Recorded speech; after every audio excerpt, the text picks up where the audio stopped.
गार्गे द्वारा चंद्रांतर्गत ब्रह्म का प्रतिपादन तथा अजातशत्रु द्वारा उसका प्रत्याख्यान। संवाद के द्वारा जब अजातशत्रु ने आदित्य ब्रह्म का निषेध कर दिया तो गार्ग ने चंद्रांतर्गत दूसरे ब्रह्म का प्रतिपादन किया।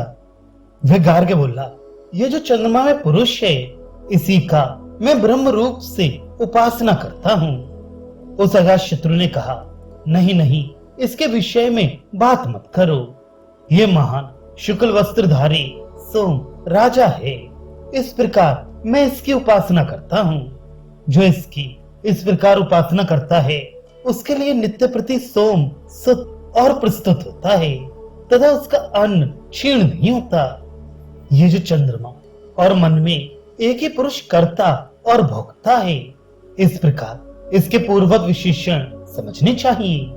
सूर्य मंडल से द्विगुण होने के कारण जो ब्रह्मन अर्थात महान है तथा जिसके पांडर शुक्लवास वस्त्र है, वह ये पांडर वासा है, क्योंकि चंद्राभिमानी प्राण जल में शरीर वाला है और जल का शुक्ल वर्ण प्रसिद्धि है।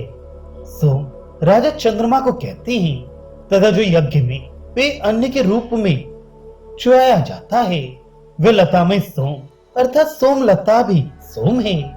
उस चंद्रमा एवं लता में पुरुष को एक करके अर्थात अहम ग्रह उपासना के द्वारा अपना स्वरूप मानकर इस विशेषण विशिष्ट ब्रह्म की ही मैं उपासना करता हूँ। जो पुरुष उपर्युक्त गुणों वाले ब्रह्म की उपासना करता है उसके लिए नित्य प्रति सुत होता है, अर्थात प्रकृति यज्ञ में सोम रस प्रस्तुत रहता है तथा प्रसूत होता है, अर्थात विकृति यज्ञ में अधिकता से निरंतर सोम रस प्रस्तुत रहता है।